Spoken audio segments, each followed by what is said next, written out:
Kyle Busch scored his 6th victory of the NASCAR Sprint Cup Series season when NASCAR declared him the winner under caution during a wild, bizarre, and frenzied finish in the Coke Zero 400 powered by Coca-Cola at Daytona International Speedway Saturday night. A multi-car accident on lap 157 brought out a caution flag, resulting in a green-white checkered finish. When the green flag flew on lap 161, leader Jeff Gordon tangled with Carl Edwards, and Gordon spun, but no caution flag flew. As the field raced to the white flag, another multi-car accident happened behind the leaders. When NASCAR threw the final caution flag, which signified the end of the race, Busch had edged ahead of Edwards, giving him the victory. It was pretty crazy, that's for sure. There in the beginning part of the race, our cars were skating around a lot, and not as much as they were at the end, I don't think, but still, skating around a little bit, trying to get the handling right, and then had our mishap and had to go back in traffic, and drove through traffic pretty well. Just kept a calm, cool head and tried to get back up there as far as I could, and I knew there was still a pit stop left to adjust on the car and to get some tires on it and to let my guys do some work on pit road on gaining me spots. So you just had to keep a cool head tonight, and fortunately having a good car that helps, and then of course being able to have some good helpers out there.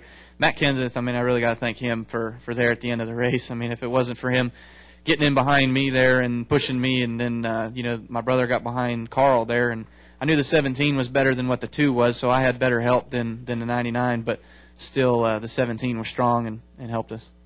A disappointed Edwards saw the videotape after getting out of his number 99 Aflac Ford and did not dispute NASCAR's call.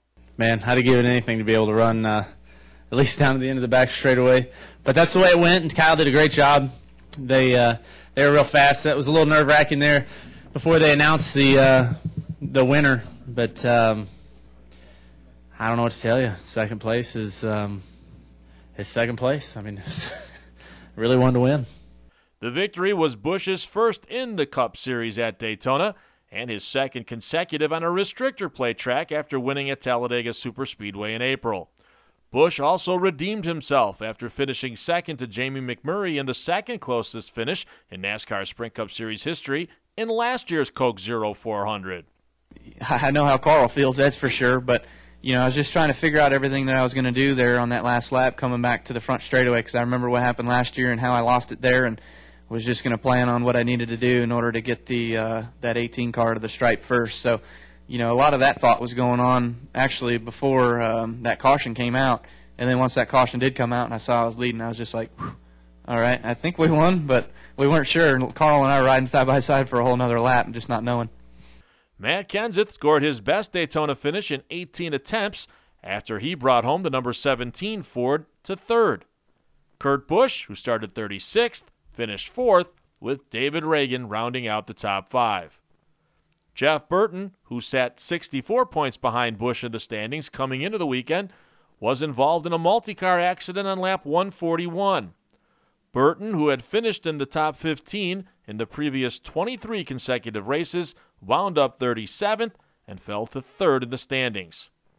Tony Stewart dropped 3 spots to 12th in the standings after removing himself from the seat of the number 20 Home Depot Toyota due to an illness. He was replaced by former Joe Gibbs Racing teammate J.J. Yaley, who failed to qualify for Saturday night's race. Yaley wound up finishing 20th. Check back with Racing1.com for all the latest news, photos, and results from Daytona, and be sure to tune in all week as we count down to the first night race at Chicagoland Speedway on Saturday night.